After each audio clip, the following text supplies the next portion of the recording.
Thanks for tuning in to the Palm Beach Podcast, a weekly show highlighting people making a positive impact in Palm Beach County. With your hosts, sports chiropractor and athletic trainer, Dr. James Spencer, photographer and art director, Mike Jones. Our show is brought to you by Pumphouse Coffee Roasters, Indo board, and Lotus trips for travel and retreats to Palm Beach County. Hello, and welcome to the Palm Beach Podcast. My name is Mike Jones. I'm here at Media Zone with my best friend, James Spencer. Good to see you as always, Bubba. Absolutely. It's a special show today, Spence. Why don't you tell our guests why? Well, we got the Pumphouse boys in, rocking the gear today. Thank you guys. Yeah, appreciate that. Yeah, thank you. Welcome, boys. What do you guys think about the Media Zone studios? Love it. Digs are great. Sound quality is great. What you guys are doing is great. Just the fact that you had, one of my best friends on here the other day, and to be able to come in right after that. I should have tried to fight to get in here first. We're always so damn competitive with each other. But couldn't be more stoked for your business. Super grateful, not only for the opportunity, but it's always great seeing businesses that are actively on an ongoing basis giving back to the community. You guys are a voice for a lot of people, and will continue to be so. I hope this is something that has a really long run, and that you guys stay vigilant with and keep going. We appreciate that.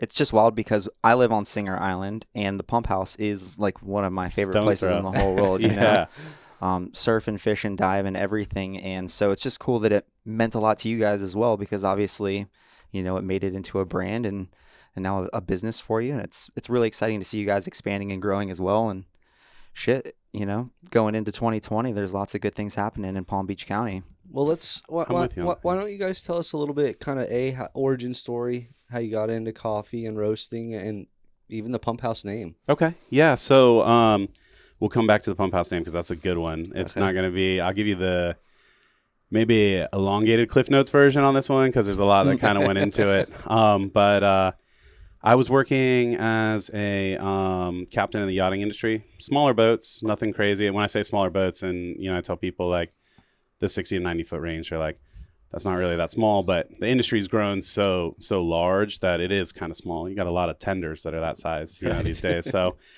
was doing that. At the time I went, graduated from UCF, met my girlfriend Go right Knights. about the time. Yeah, go Knights, right? Sure. So I met my girlfriend just shortly after graduating, or right around that time, and decided to go to maritime school. Okay. Was actually interested in starting a business around that time, but my father had suggested, why don't you go ahead and, you've got the seat time you need, go to maritime school, get your 200 ton. And then at least that way, if your business plan doesn't, come to fruition or doesn't work out the way you want it, you have something to fall back on. So I was like, that sounds entirely reasonable. I'm all about like not trying to exercise plan B, but plan B is a good plan to have. I was supposed to plan like, oh shit, what is the plan? And he's one hell of a captain. Those too, normally he can drive. Right. He can drive a boat very, very proficiently. I don't doubt that. That's why I don't have any hair left. But in any event, I went to maritime school. Totally fell in love with it again. I was like, you know what? This is where I need to be. But fast forwarding from there, had really fun career, worked for some great people. Used to work for the Pulitzer family here on Palm Beach. Sure. Used to do a lot of stuff with the Sea Hunter down in the southern Bahamas. Then I got more into the white boat side where, everything's a little bit more polished, but pay was a little better. So I was able to set some money aside as kind of a nest egg for starting a business. Okay.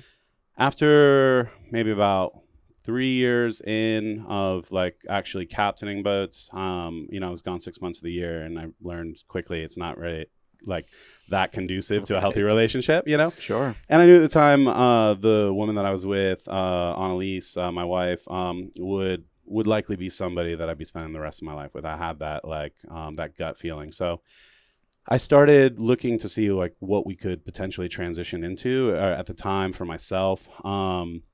What it was that I could do, because even though I worked for a couple running their boat, being the captain of it, there was a lot of responsibility, but there was a lot of freedom and empowerment with it too. So I really felt like I kind of ran my own program, and I really wanted to have that luxury when I came back, full-time stateside. So during that time, I had a discussion with my father. We were just kind of driving around Delray Beach, and he told me, he was like, he's from Jamaica, by the way. So he was like, I always had this kind of dream when I was younger of starting this coffee company called Rasta Roast. Okay.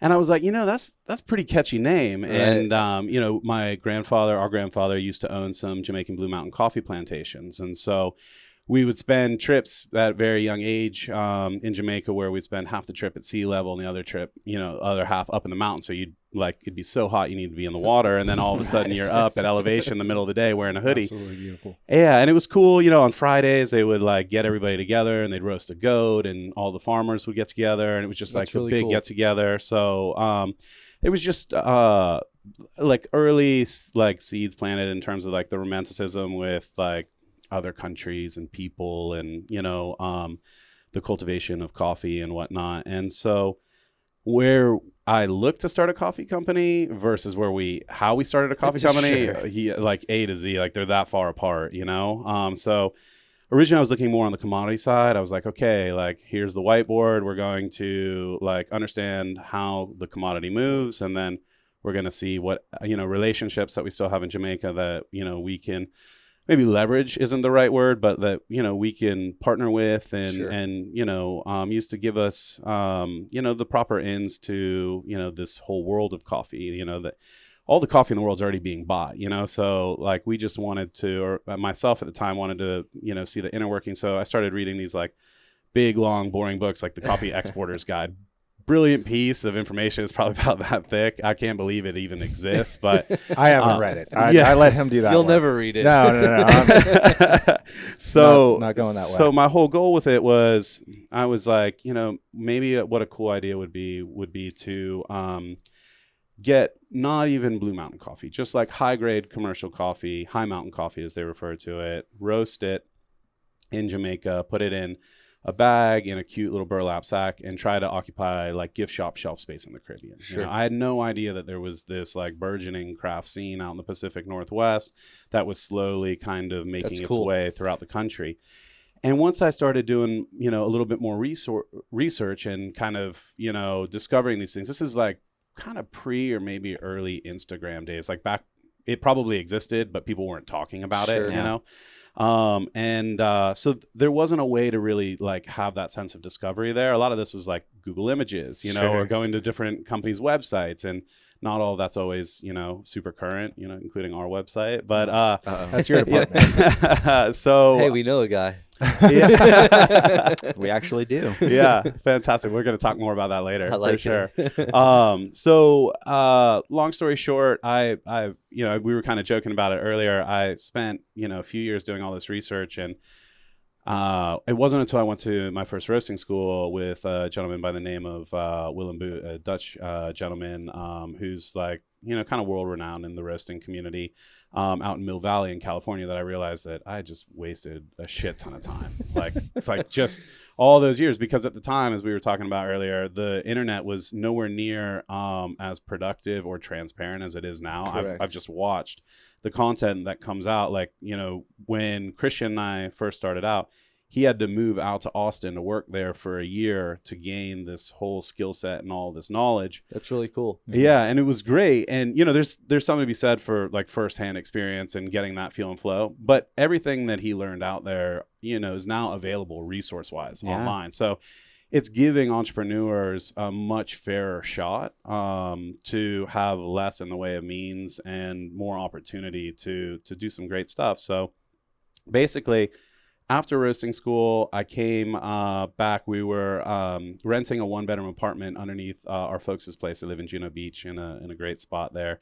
And I somehow convinced them to let us, put this roaster in the garage that I bought the week after I finished roasting school. And it's just a little 1 kilo Diedrich. My best friend, one of my other best buds, Chase Nugent, who's an attorney here in town. I asked him if he wanted to join me on a 2-day road trip. We drove up to Virginia, grabbed it, roasted on it for a little bit, came back to North Carolina, saw some of his friends there, and then made it back by, I think we left Friday night. We're back Sunday, evening, Love it. So installed that in the garage, and then we started I was roasting, and Chris was in law school at the time, and he was just drinking and dunking every day. Yeah, I was going to say, what are you doing while your brother's on a boat somewhere with all these ideas? And Well, he is the idea man. So like our branding, our crazy narwhal stickers and branding that he's come up with for this season, all that aspect is his mind's never shutting off. Love It's kind of a problem. But it's been a perfect dichotomy because I was completely going down another path. I was finished up just going my undergrad at UCF. go Knights again. You go Yeah. Knights, Yeah, yeah. cheers. And went to law school over at Nova Southeastern down in Fort Lauderdale, actually living with Greg Norman Jr. no So way. yeah, we've actually been roommates for like, I don't know, 4 or 5 years off and on. That's awesome. So yeah, we've been friends for a super long time, and he's such a great dude. But I finished up law school. I started actually even going to I did a joint JD MBA program. So was kind of going through it.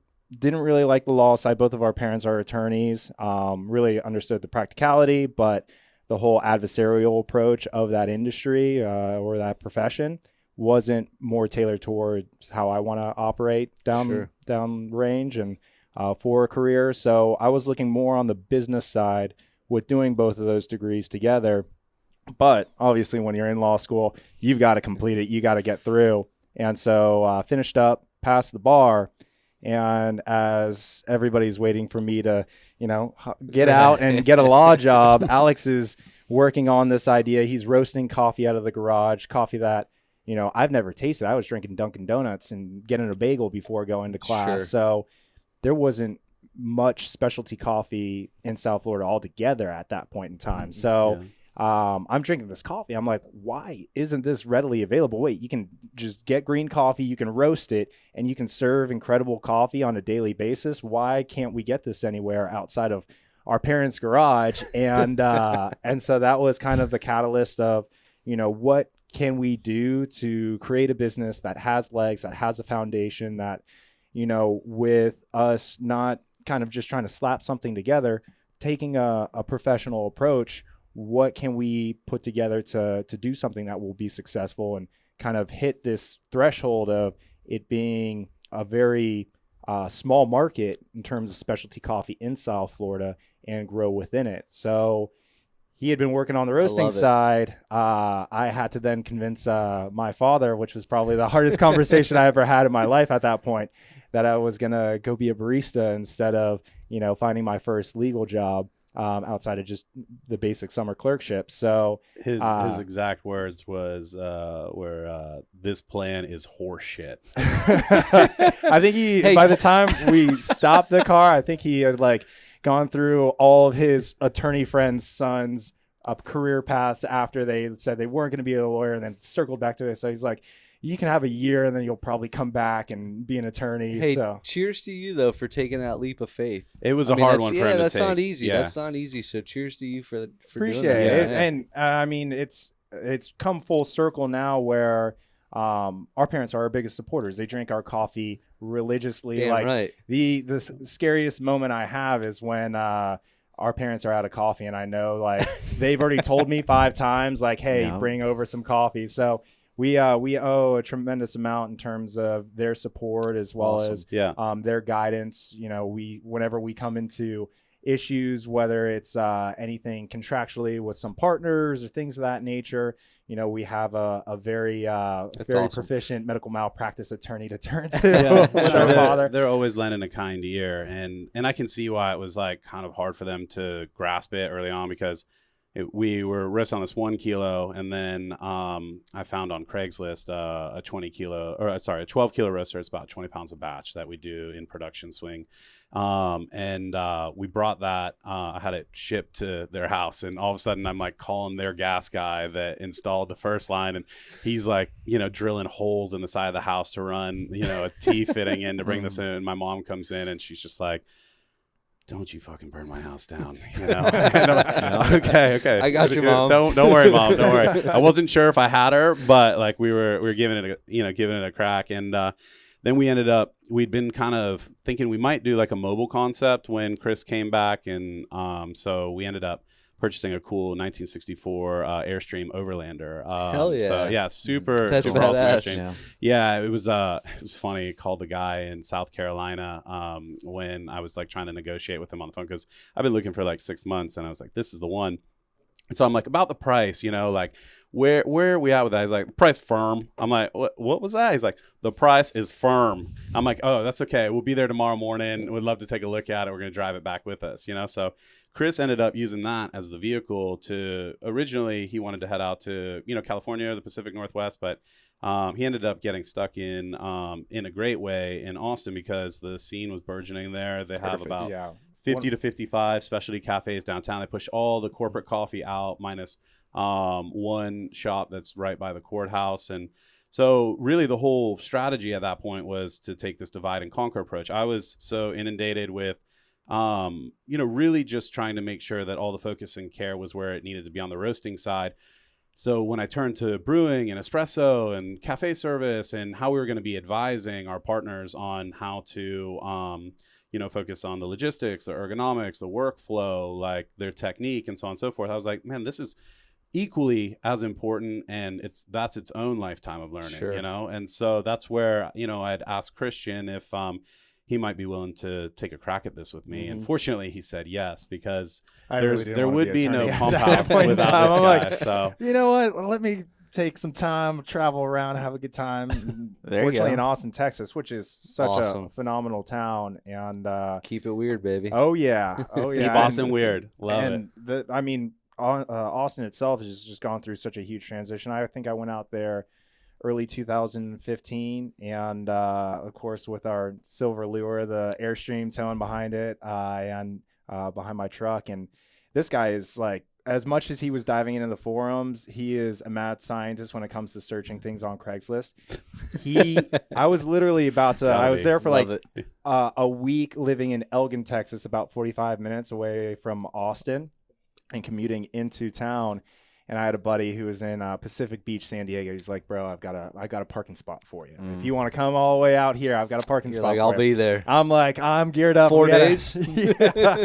Yeah, see you in 3 or 4 days. Yeah. Exactly. And we had a conversation. I'm like, I think I'm going to go for it. And he's like, you just got a job there. Like, stay. Like, you know, establish some roots there, just in terms of like seeing the scene, understanding, and which was great advice.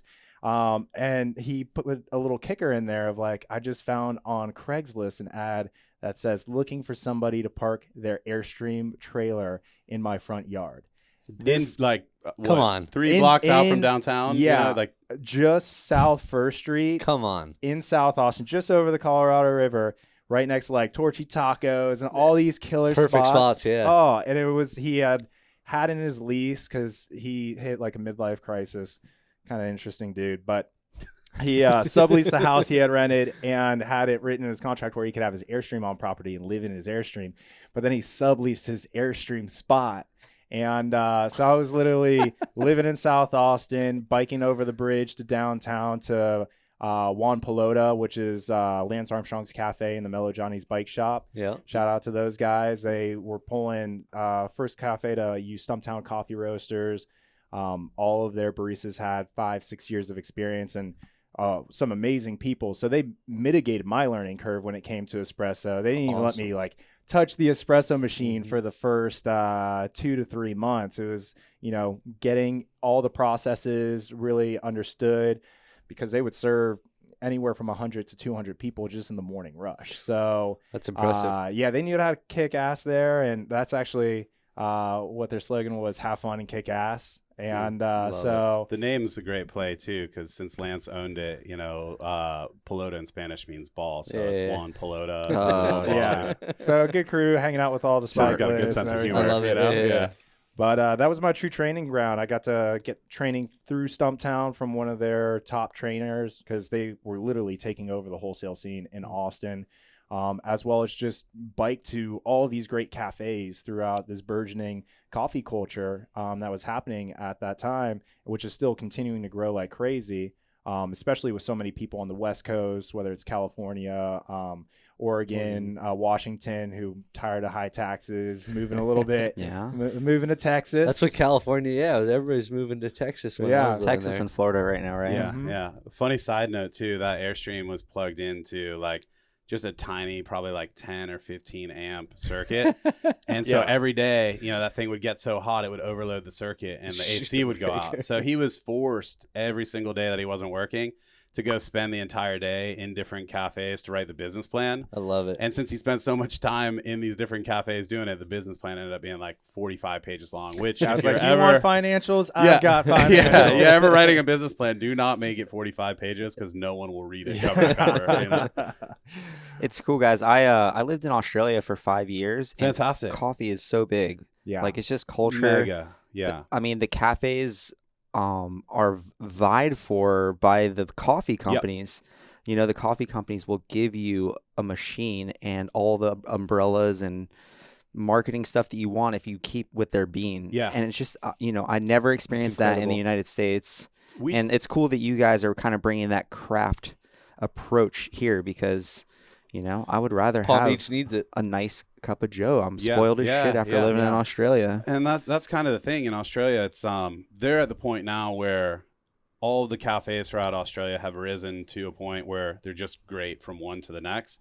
So now you have like breakfast places that were traditionally just trying to serve great coffee that are like now plating with tweezers, to put like some magical, totally Insta-worthy type photo together because it's now so competitive. Yeah. And we do a lot of that. I mean, not all the way to the umbrella side, but for high volume cafes, hotels, a lot of different partners we have. We have like we kind of like a wide array in terms of what we do in order to help support them based on what their goals are and what kind of a partnership we have, but Australia, New Zealand, if you look at South Korea right now, many parts of Asia, really the scene is just on fire. I think a few years back, it was told to me by some pretty bright minds in the industry, one luminary in particular, that Florida still, or I'm sorry, not Florida, but America still kind of has the edge. So like our good friend, kind of quasi consultant, mainly a friend more than anything these days that helped us in our early days.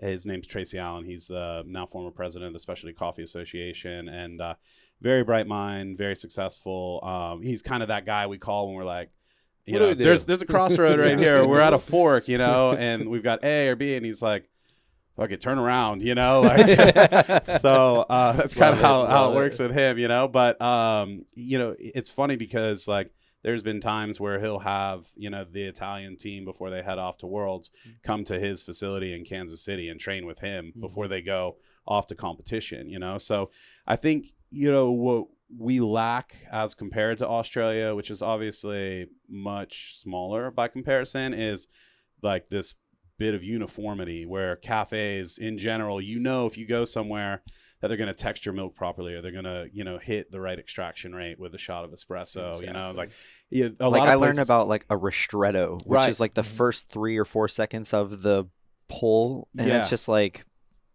that's getting very particular about your coffee. Right. Yeah. No. And most people do get very particular as on the retail side. I'm starting to. Yeah. 100%. Which is where we try to accommodate. So our whole brand idea was to be very warm and inviting. That's why we have a brighter and a more energetic palette when it comes to how we want our brand to be perceived, because we want people to feel like, hey, this isn't,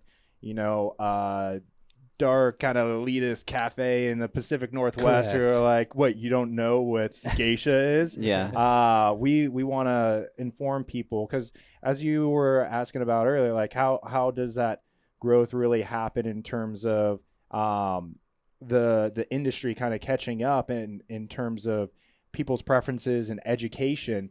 And on the education side, it's by providing people with information who are looking for it. So we try to just let everybody know what we're doing. We don't worry about what the competition is doing. We just focus on our brand, as well as really trying to take a professional approach in terms of the look, fit, feel, customer experience, and overall quality of the product, which ultimately kind of speaks for itself when people try it and they're like, I want more of this. I don't know what it is, but I like it and I want more of it. And tell us a little bit more about your guys' locations. And I think we saw something about a little expansion, some ice cream stuff going on. Congrats with that. Thank you guys. Thank you. Yeah. So like the core of our business, I think, I'm a big never say never guy, but I think we want to, our whole goal when we set out, we knew we had enough money to either start a cafe or to start a roastery. We really wanted to control the process. And the reason being is we felt like if we control it and we do a good job, we have the opportunity to succeed. If we control it and we do a poor job, then we'll be running in place, and then we'll find another industry to work in or something else we're passionate about. Just like you guys, like you guys agree that this is a great move for you guys, but it's not going to be, the final stand in terms of business opportunities for you. This is a starting point for you guys to continue to build. And so, throughout that, we decided to take the plunge, which is probably the more arduous of the two, because we had never worked in sales, so we spent an incredible amount of time trying to actually get to a point with our business and what we were producing that we could just speak freely about something that we believe in, as opposed to, trying to use catchy industry buzzwords and, different phrases to help people understand how we were essentially selling them. And so, with wholesale kind of being the backbone, we're working with about 100 partners right now throughout Palm Beach County. We kind of span from Fort Pierce to Miami. That's incredible. Yeah, thank you. We've been in business about 3.5 years, 4 years. It took us about 6 months to get our CO to open up in Jupiter. But we had the opportunity arise to go into Grandview. And for us, West Palm is kind of the backbone of our wholesale business. And we've got a lot of fantastic partners there. The scene's emerging in all great ways from what we've seen. And so that was a way for us to essentially step in, low barrier to entry. The space had already been built out. Unfortunately, in some ways, we inherited some elements we would have done differently. So we've had to kind of work through that over time to, kind of get the service process where we want it and the aesthetic where we want it. I don't know that it'll ever completely get there based on what it is, but we're proud of it. We love it. It's been a great way for us to connect with the people that we're serving at the green markets on the weekends. In West Palm, we'll serve anywhere from 425 to 500 people in 4 hours. And these people That's are incredible. Consistently asking us, where can we get greater access to your coffee? And so Grandview was I know, they're like, I need a fix, man. Yeah, I can't just do this Saturday the IV morning. thing we get all the time, especially when it comes to cold brew. And so we kind of looked at the Grandview opportunity as a way, like kind of a pressure release valve. Like these people, there's coffee around here and there's some great companies in the area, but everybody does something a little differently. And I think, one of the things that the specialty coffee community in Florida could maybe use a little bit of a helping hand with is kind of going the direction of like a rising tide lifts all boats, like if you're in Kansas City, like everybody, coffee shop to coffee shop, everybody gets along really well, or most people at least, there's a great scene. Baristas go from place to place to place, and we're starting to see more of that. Good. But at the end of the day, really what it comes down to is there isn't one place that can just be the best at every single thing on their menu. And so people start moving around and, we start, deferring interest from people supporting, people that have corporate jets to people that are actively investing their time, their resources, their effort, and their energy in their own community. And over time, they get to realize what they like at these different places.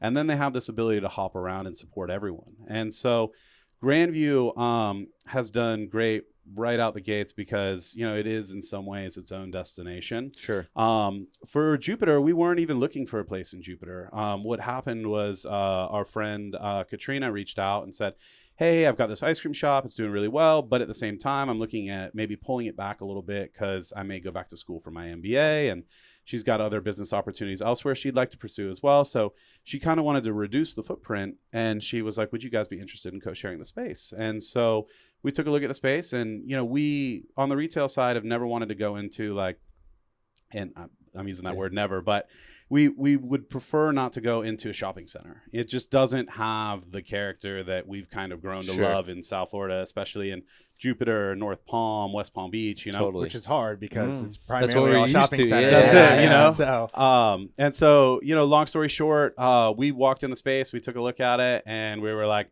done, search no more. They threw out a number. We were like, that's more than fair. Can we do 3 years so you guys have, some longevity with an option to renew? They were like, that sounds perfect. And we shook hands then and there. It was the easiest deal ever. Mm-hmm. So we demoed that space, and, it was already a great show, and she had already had it. It was really, really nice the way that she did it. It was just not set up in a way that was conducive to give us the room necessary for coffee.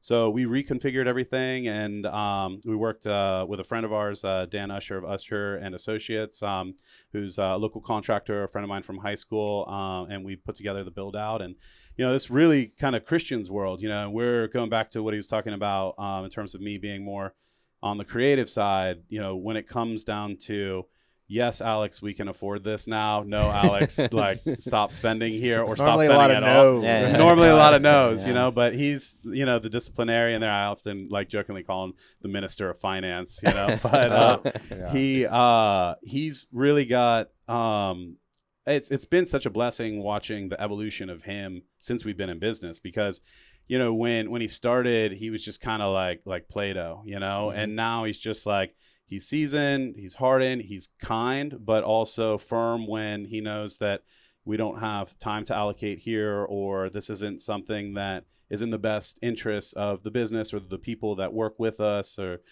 things of that nature. And so really proud to see just his evolution, because it went from, just kind of like this infant stage to now he's just like a seasoned wizard, So well, you guys balance each other out, right? Yeah, totally. It's extreme approach. Yeah. It's literally the same with us, Yeah. Doctor, surf photographer. But we have insights that we can share that the other person would never look through that same lens. And it's just powerful, That's right. We just really complement each other well, and obviously you guys do as well. Yeah. Well, and the value of two is always greater than one. Totally. In terms of, the ability to, especially for any business. I mean, we have so many moving parts between right now. We've got our wholesale business, as with the amount of partners that Alex was saying, our green market operations, that Saturday and Sundays. Today's our hump day because I love it. It's 7 days a week during season, especially with the markets. And then lots of puppies down at the markets too, right? Oh, man. On Saturdays, not Sundays. Garden still hasn't changed that, but this guy's got the celebrity puppy, a little French bulldog by the name of Bodie. Yeah, after Patrick Swayze in Point Break. Attaboy. Love it, dude. Yeah. Smart man. Yeah. Yeah. Shit, guys. Well, why don't we give you a chance to kind of thank some people, Okay. do some shout outs, anything that tell the listeners where they can find you, whether it's social media or location. Sure. So appreciate that.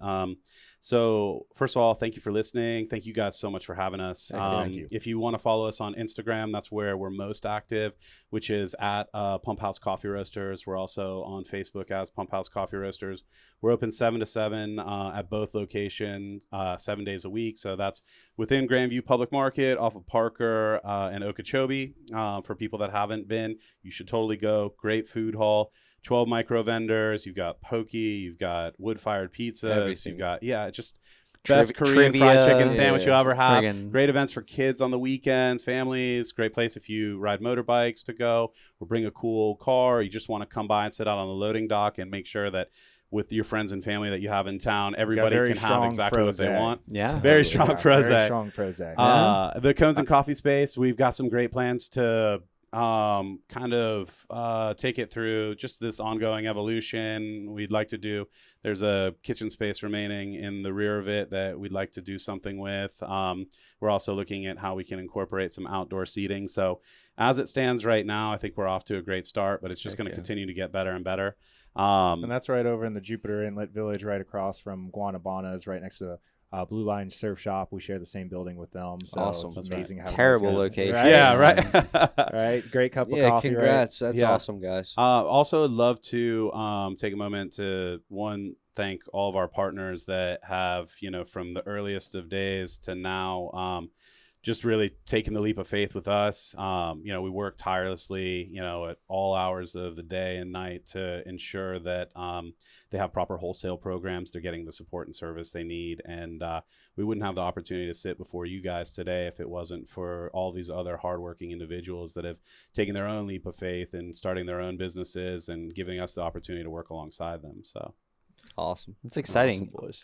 I think, like you said before, there's a lot of, fresh ideas in Palm Beach County, Media Zone being one of them, craft coffee being another, and it's going to be exciting to see all of us kind of grow together.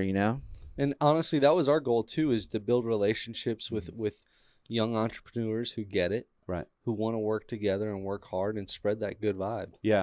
It's one of those things where I think if I could give anybody listening to this right now that is looking at potentially starting their business, one of my biggest regrets was being in this perpetual state of analysis paralysis, where I was just like consistently just saying, oh, but I need to have this, or I need to know this before I can get started.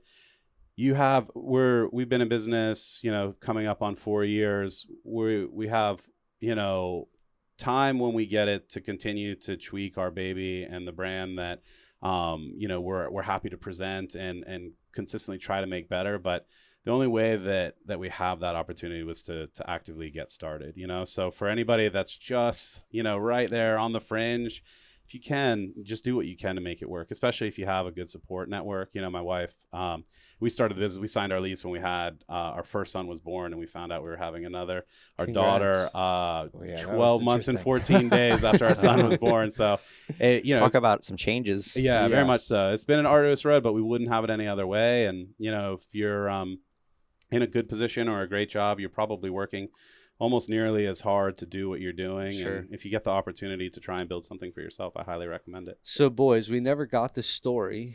Okay. Pumphouse. Yeah. Yes. Oh, great. So had to bring it up. Annalise, my wife, actually named the company. We were racking our brains on it for the better part of a year, and we'd come up with some dictionary, looking at the test trademark databases to see like what we could pay an attorney to file, even though we had our own attorney, and all this stuff. And she just looked at me one day and was like, "What about Pumphouse?" And I was like, "Babe, I think that's it." And so I texted Christian, and he was like, "Done." And then I called our folks, and I was like, "What do you guys think?" They're like, "Go for it." They were in full support. And what was funny about it was when she moved down here, it was the first beach that she had actually gone to. Awesome. It's where Christian and I learned to surf on Singer Island. So we spent a ton of time there. We know. It's my spot. Yeah, boys. exactly. I saw a photo that Greg shared with me the other day of like half under, half over, right there. It was just immaculate. I told him, I was like, we need to get that on a metal archival and get it over at the roastery. Well, now that I've met you guys, I won't snake you. I won't burn you out there. I know you're the real OGs, and I'm just, No. I mean, that's the cool thing about Florida is it still has this really killer vibe. I think there's more people out there sharing stoke in the right areas as opposed to, being wave hogs or, acting, aggressive or anything like that. So we live in a special place, and totally, I don't see us going anywhere. So it's funny, us either. Yeah, absolutely. It's cool to, let you guys come and share your story. It's very apparent that you're so well educated, and your attention to detail is just ridiculous. And you've applied that to your brand and your community, and now you get to sit back and enjoy it because people want to go and drink a Pumphouse coffee now. Yeah, that's a cool thing to say. So appreciate that. I mean, I feel like we're at the point as a business right now where, going back to what we were talking about when we first started, all we wanted was the opportunity to go to work, and now we're there, and so now I feel like everything is just beginning. Totally. Because now it